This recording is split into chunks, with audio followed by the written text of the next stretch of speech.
Welcome to ராஜின் Nalabagam. இன்னைக்கு காரசாரமான நண்டு வறுவல் தாங்க பார்க்க போகிறோம். வாங்க எப்படி செய்யறதுன்னு பார்க்கலாம். ஒரு பருப்பு சாதத்தோடையோ இல்லை சாம்பாரோடையோ இந்த மாதிரி நண்டு செஞ்சு சாப்பிடும்போது ரொம்ப நல்லாயிருக்கும். இந்த கிளைமேட்டுக்கு இன்னும் இந்த டிஷ் ரொம்ப சூப்பராக இருக்கும். ஃபஸ்ட்டு நண்டை ஃப்ரை பண்ணிக்க போகிறோம். நல்ல எண்ணெயை காய வச்சுட்டு ஸ்டவ் ஆஃப் பண்ணிவிட்டு அதுக்கப்புறம் தான் இதெல்லாம் நம்ம சேர்க்கணும்.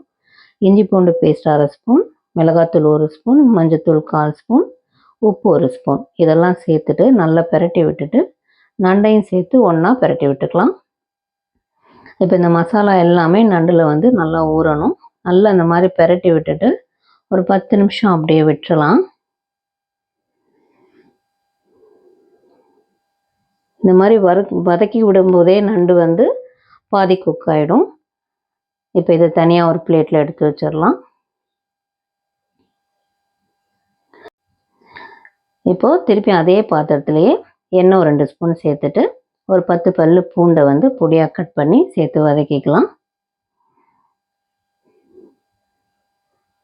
அது வதங்கினதும் 2 பச்சை மிளகாவை நல்லா கீறி சேர்த்துக்கலாம். ஒரு பெரிய வெங்காயம் நல்லா தனித்தனியாக லேயராக பெரிய பீஸாக கட் பண்ணி சேர்த்துக்கலாம்.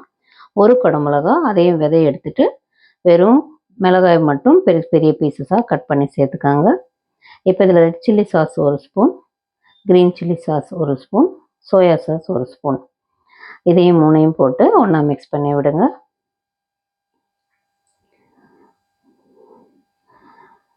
இப்போ இது நல்லா வதங்கினதும் நம்ம மசாலா சேர்த்து நண்டையும் ஒன்றா சேர்த்துக்கலாம். இதுலேயே ஒன்றா ஸ்டவ்வை சிம்மில் வச்சுட்டு அப்படியே கிளறி கொடுத்துட்டே இருங்க.